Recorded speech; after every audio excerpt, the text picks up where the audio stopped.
really the question I was always interested in is like, how do we even do this first step? Like we're taking a sound wave from physics and recognizing it as meaningful.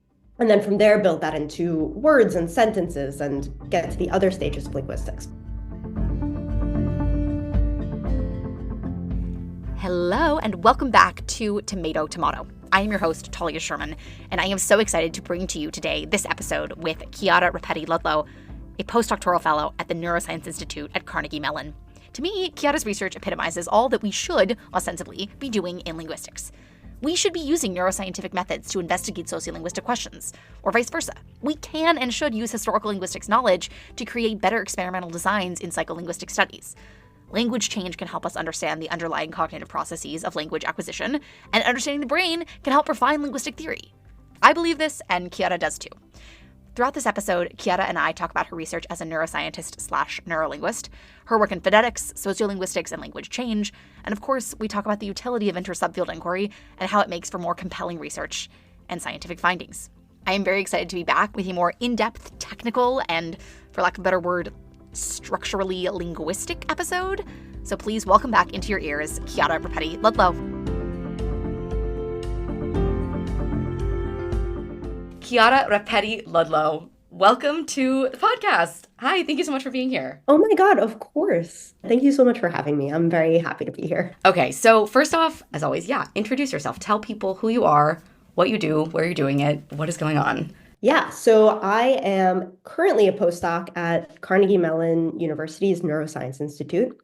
Before coming here, I was a PhD student at NYU in the linguistics department, where I did phonetics primarily. So it's sort of been an interesting jump, but really it's been a cool combination of getting to add neuroscientific methods onto the research I've been doing in phonetics.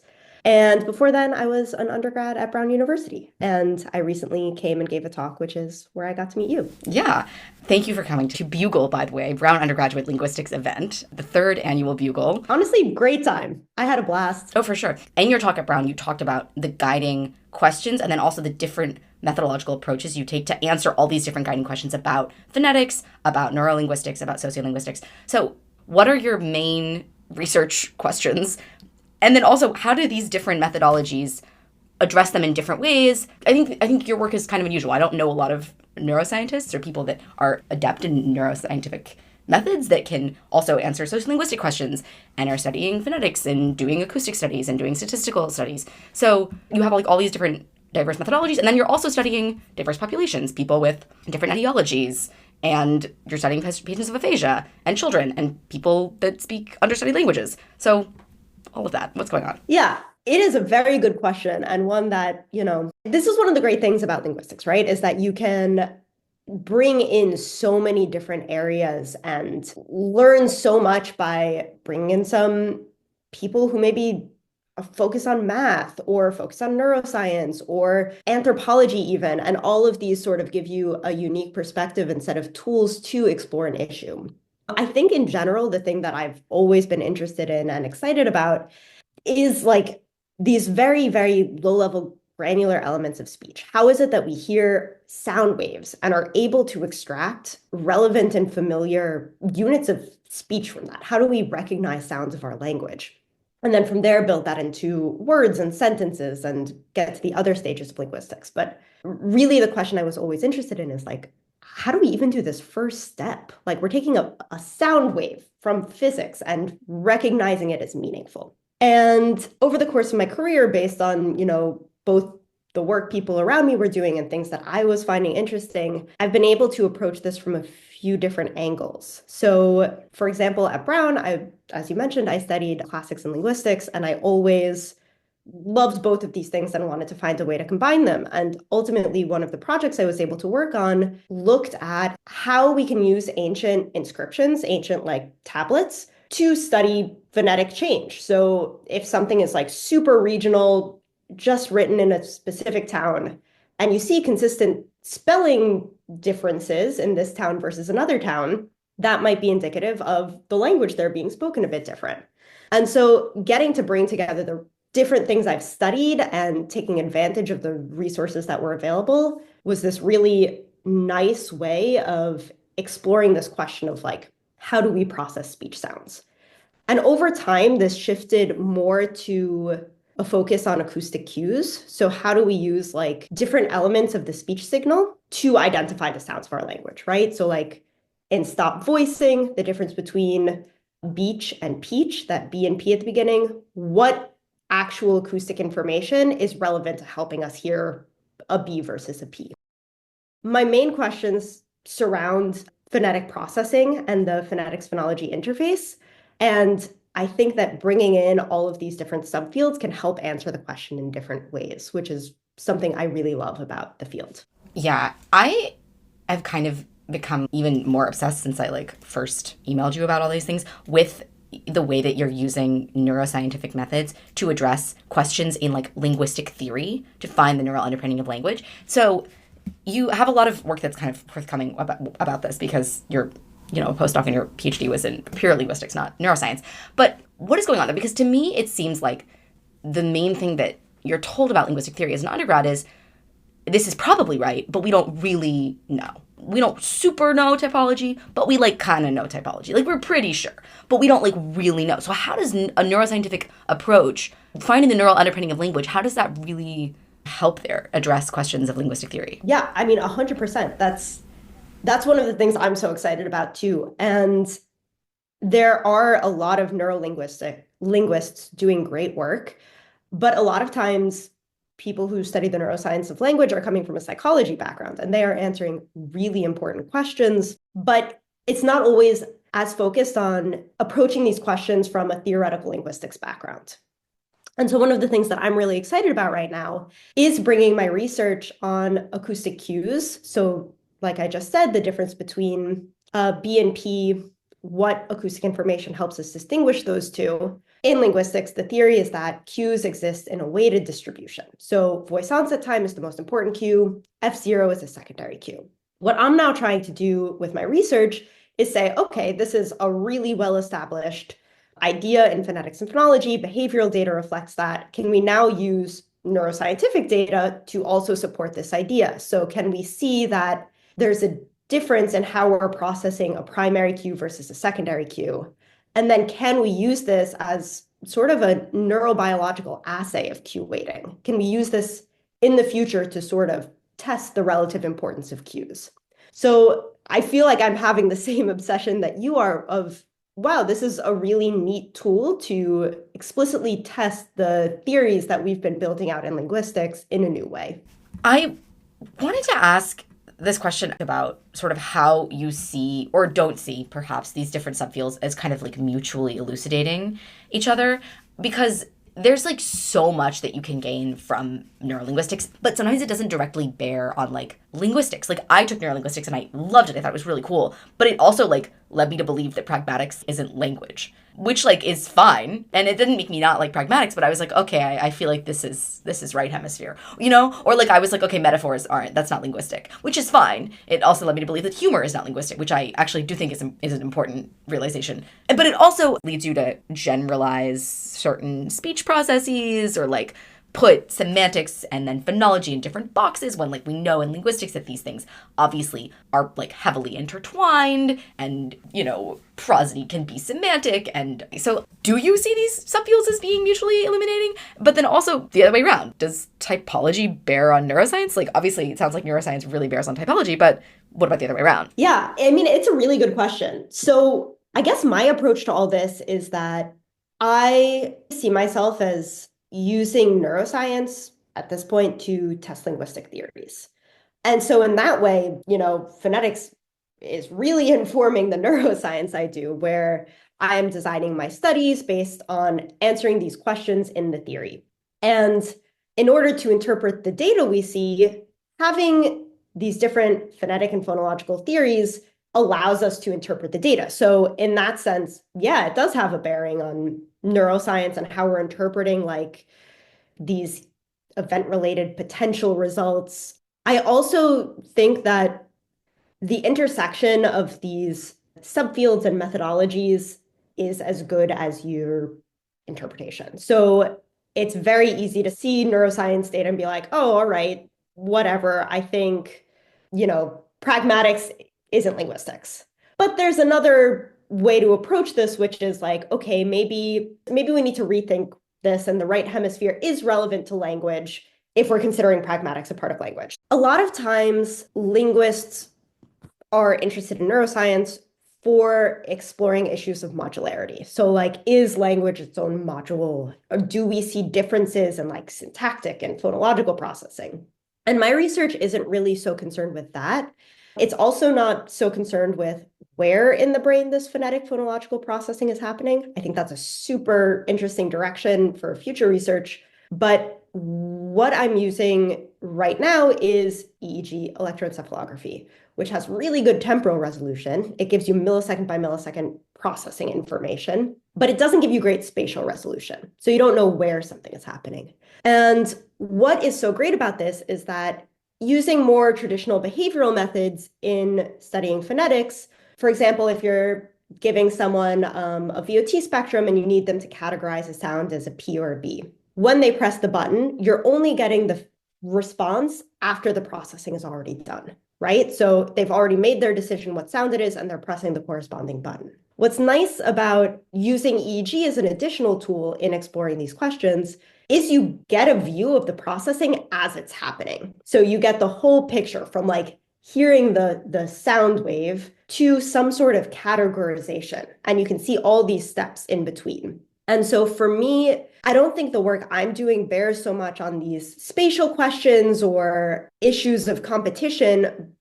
What it bears on is giving us fine-grained understanding of what's happening at every stage of processing.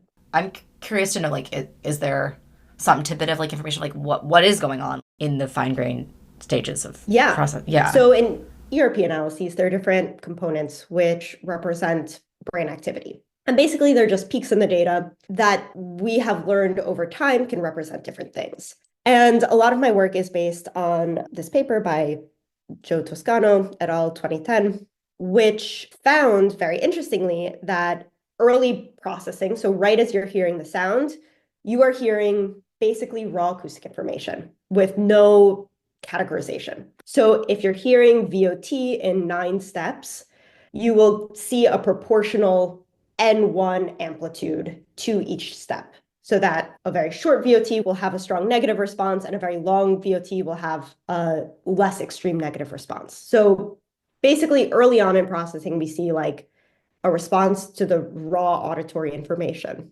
Later on, the P3, which happens, closer to 300 milliseconds, we see evidence of categorization into what we could call phonological categories. So that is to say, we see a greater response to a more prototypical sounding phoneme than to a more ambiguous one. So if you hear peach, you'll see a strong response as opposed to beach, peach, something shorter in between. So this is like really cool evidence that we have these abstract categories and distinctions between sounds that matter. And now what I'm trying to build onto this is saying, okay, great, we see this for one cue, but we know that to understand a sound, we use a lot of different acoustic information. Do we see all of this acoustic information having an effect, or are we really only processing that one primary cue?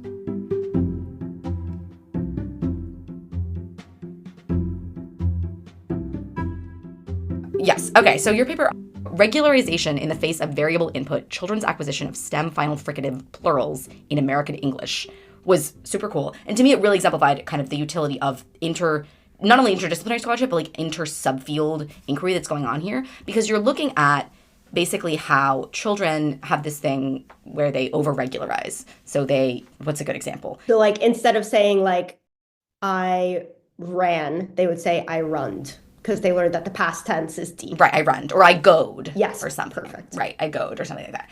And in this paper, you're looking at STEM final fricative plurals. So house becomes houses for me, but maybe for a child it's houses.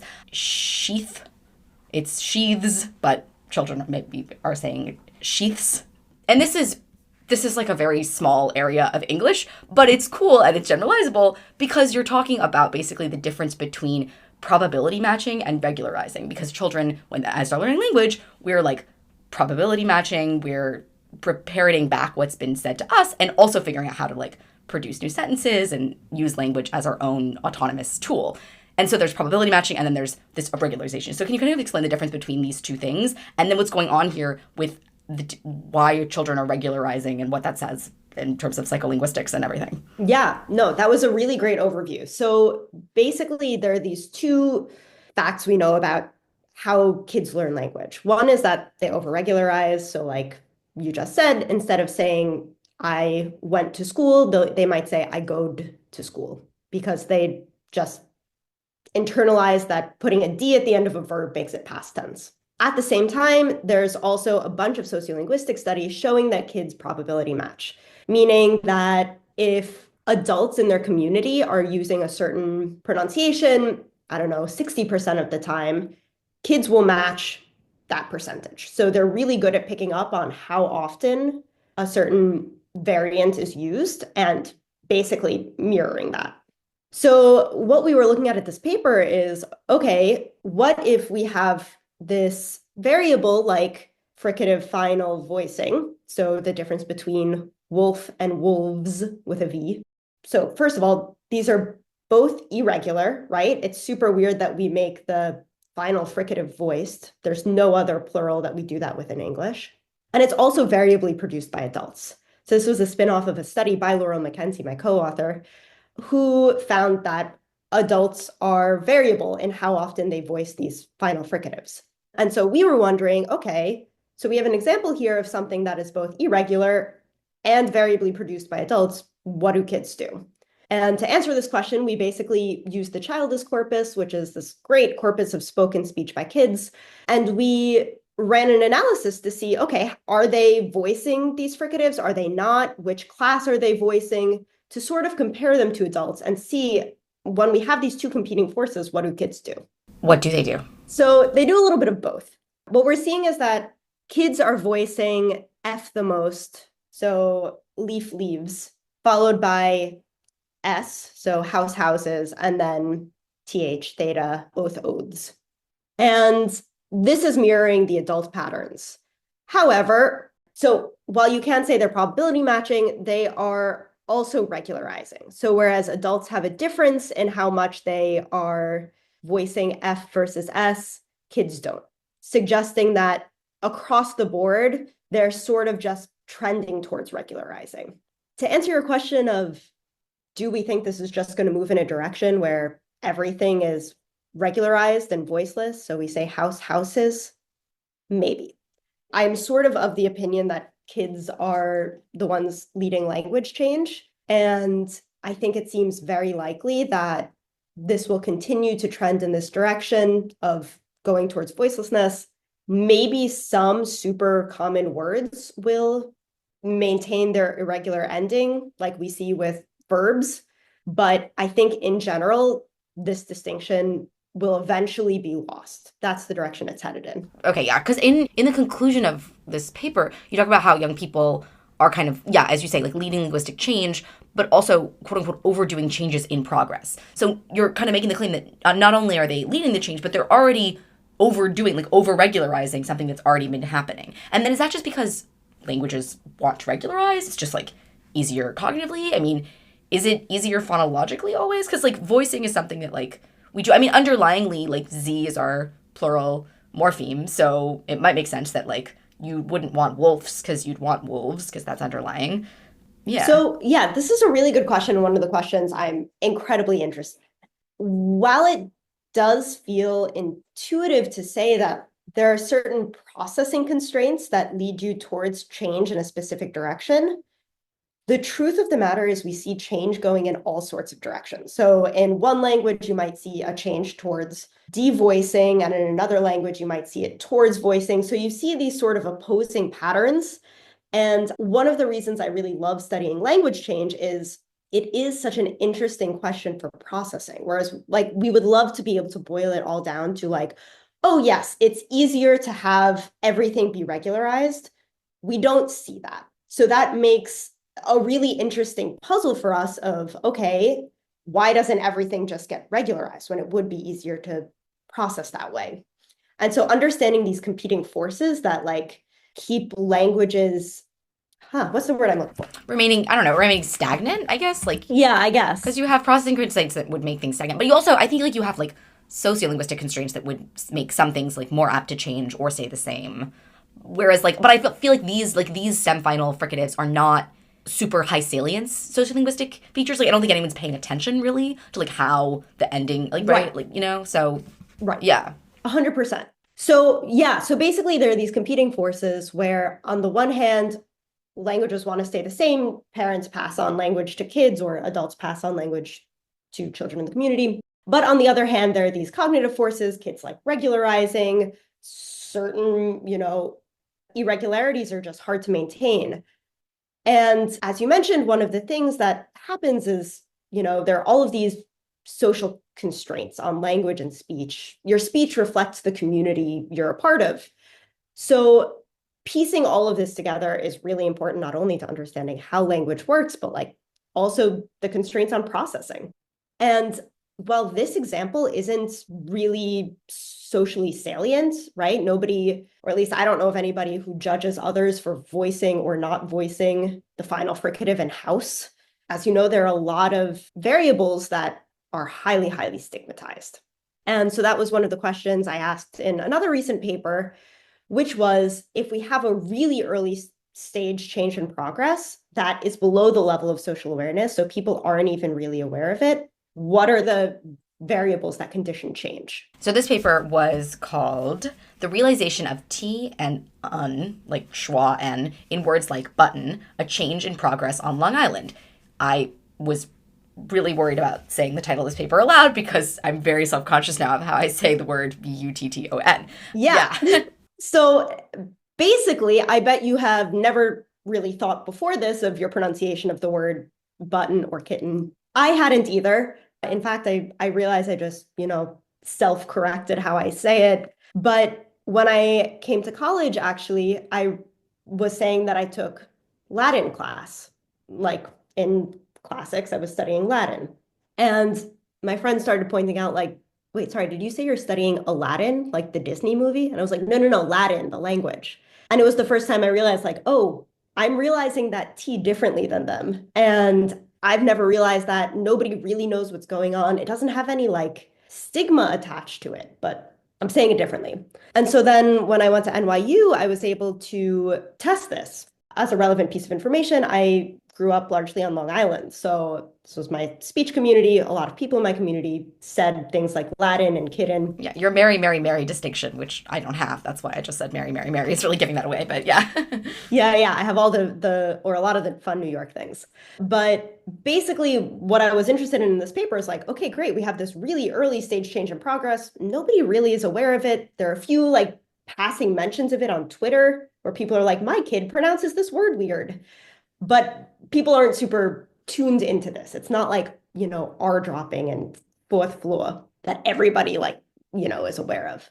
So what I was curious about there is, okay, what matters? Are social variables important? Is it actually a change? Is it produced differently by older and younger speakers?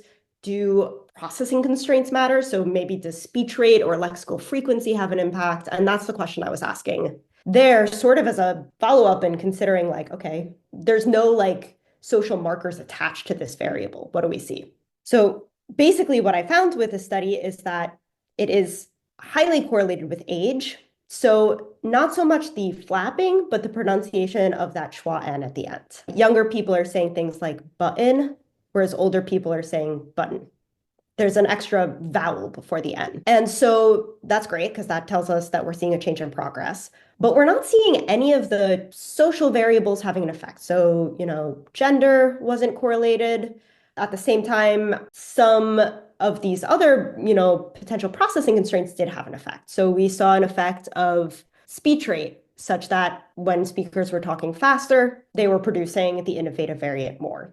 So what this told me is that, for this community I looked at, it seems that really it's driven by age, and there's something to do with formality or there's something to do with speech rate, that when you're speaking faster, you're more likely to produce the innovative variant. I then ran a follow-up study with Professor Renee Blake at NYU, who was teaching an African American English class. And so we ran the same study with this group of students with the goal of the first study looked at a single community across different age ranges. And this follow-up study looked at a single age range, but across different communities and racial identities. And what we found is that, okay, there are some racial correlates. They're just not really explicitly stigmatized yet. So we found that Black speakers were more likely to produce the innovative variant un, so more likely to say button instead of button. And we also found that speakers from the South were more likely to produce this than speakers from the West or the North. Is that just because the phonology? I mean, because like obviously African American English has a different phonology than my variety of standard American English. And the same thing with Southern American English. The phonology of Southern American English and African American English they're more similar than my phonology. So is it just because of like phonology of that dialect, or? Honestly, this is a great question that deserves a follow-up. African American English is obviously not a monolith. It's very different in different speech communities throughout the US. This is one of the things I'm really excited about with this project that's been very cool is getting to lay out this initial question and seeing all of the different ways it could go. So this is one example of a great follow-up. I've had a few students contact me from different universities saying they're doing a follow-up in their community, looking at different variables. And it's really neat to see, okay, early stage change. Is it processing? Is it community? Why are we seeing this change towards pronunciations like kitten or kitten? Yeah. And it's also, I feel like also phonological changes are even further below the threshold of metalinguistic awareness than certain semantic changes or like lexical changes, because those you can really see happening like in real time. Just in the past year, demure is totally different. Yeah. And now it's like not misogynistic to say it. Cool. Great. 100%, right? But that was like totally like on everyone's radar. Like this is changing, right? Brat Summer, like, like everything's changed now. But phonological changes kind of like escape our metalinguistic awareness sometimes, which is fascinating. Yeah. 100%. And then sometimes they're like brought to the level of social awareness. So like R dropping is a very salient example where people have associations, either, racial or socioeconomic or regional. But what's nice about these phonological changes is they're not always so noticeable. So you can really study how they're spreading and starting early on. With the Latin kitten button example, it's super weird that we have a glottal stop followed by an N. This is like the only place we have a glottal stop word medially. So that's kind of irregular. It makes sense that that would be changing towards flapping. When we dig deeper in these changes, often we see that it makes sense that they're changing. And again, this goes back to like understanding, okay, what's holding it in check? Like, why hasn't it changed already? So like, we flap in words like bottom or water. Yeah, for example, or bottle. Before other syllabic nasals and sonorants, we flap. So why is it before N that we're weird?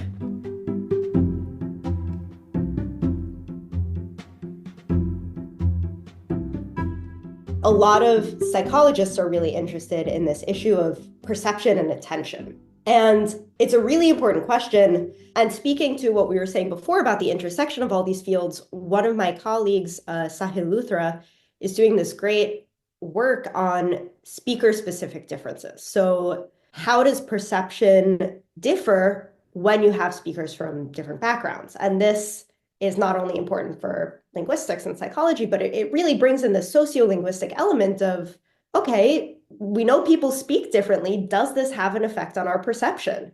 And I think this is a nice example of the way that all of these fields speak to each other, and it can help us reach different important conclusions about language by bringing these elements together. Yeah. Favorite example of that is creaky voice, which is not more prominent in women. Never was, never has been, has always been pervasive and ubiquitous in all varieties, basically, of English, of American English. I think actually the data now is saying that it's most prevalent in young boys or / young men, like teenage boys doing more creaky voice. So anyway, but yet.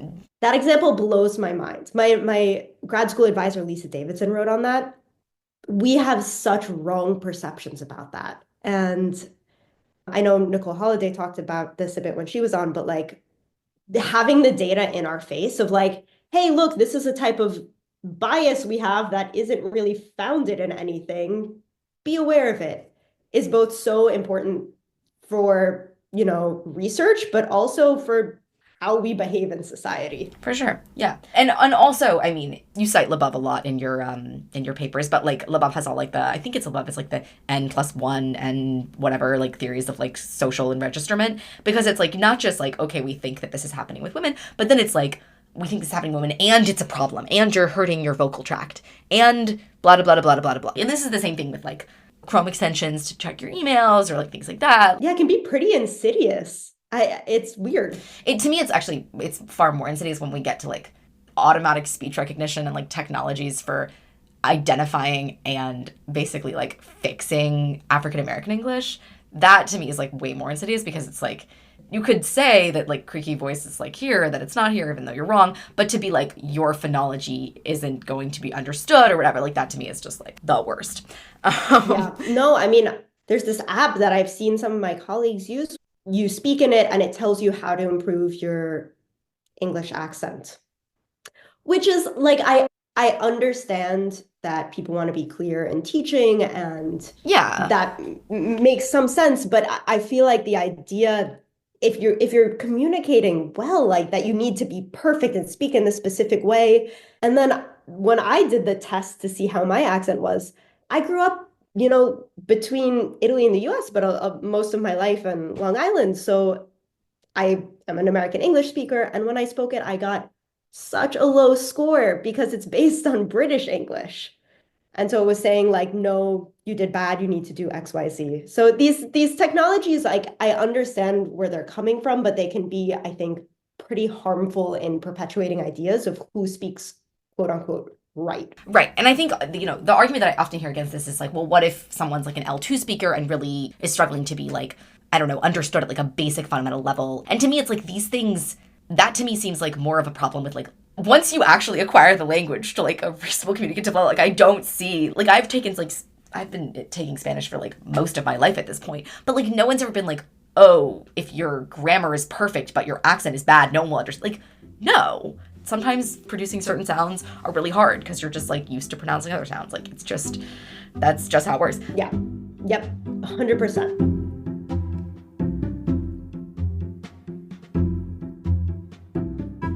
This all leads into my next question, which is, why linguistics? Why language? Why neuro? Why psycho? Why historical? Why language? Yeah. Such a good question. I feel like I've been saying this over the course of our conversation today. I became obsessed with this issue of like, wow, how do we hear sound waves and convert it into meaningful sounds of our language? And then I've brought in a bunch of different tools and methods to address this question from different angles. I've considered it from like a social angle, a computational angle, a neurological angle. And I think that's what I love about linguistics, is it is such a unique field in that you can have so many different methods and angles of approaching a question. Like, there are few fields that are so interdisciplinary that like basically anything you can think of can be tied into linguistics, because it's such a human thing that we communicate using these complex structures, and understanding it is such an important task that can be approached from so many exciting and interesting angles. And then last question for you, Chiara. What is your favorite linguistics fact? Okay, my favorite linguistics fact. So, as I mentioned, I grew up between the US and Italy, and I realized pretty young that like there were differences that I could hear in Italian that were so obvious to me that were not always obvious to Americans. So Italian has this phonological contrast in gemination, where a singleton consonant is shorter and a geminate consonant is longer. This is a contrast we don't have in English.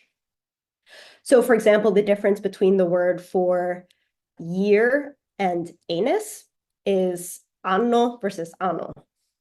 Anno, anno. In rapid speech, this is kind of hard for English speakers to hear. Similarly, the opposite of this is that English has the difference between E and I. Italian doesn't have this. So for example, the difference between sheet and shit or beach and bitch, kind of tough for an Italian speaker just learning English. And so basically this idea that we learn the relevant contrasts in our language at a very young age, and then it kind of solidifies. And learning new contrasts and adapting to those is tough. It's doable, but it's tough. And I think this is a really just cool fact about humans, that we're so good at being in tune to this. And it can create some like interesting struggles as you're learning different languages and having to figure out, oh, what differences in sounds matter in this language that I have never even thought about. Yeah. And you're a native speaker of Italian, right? Yeah. Yeah. I'm a heritage speaker, so Okay. pretty good, but like whenever I have to talk about like academic things, that's where I sort of start to break down a little. In your Italian, yeah. And what are the other? You speak Burmese, right? Or you've done research on Burmese? Yeah, so I've done a lot of work on different languages. I've done work on Burmese, which has been a really cool experience. I've also done work on Ayenge, which is a language isolate spoken on the border of Colombia and Ecuador. And then I've also studied French and Spanish, and now I'm working on Arabic. So the other cool thing about linguistics is it's always beneficial to learn more about other languages, and you get to learn about, like every time I learn about a new way that a grammatical construct happens or a new, phonological contrast all over again, I'm like, that's so cool. Like, man, I can't believe there's still stuff I get to learn about and hear about in all of these different experiences I'm having.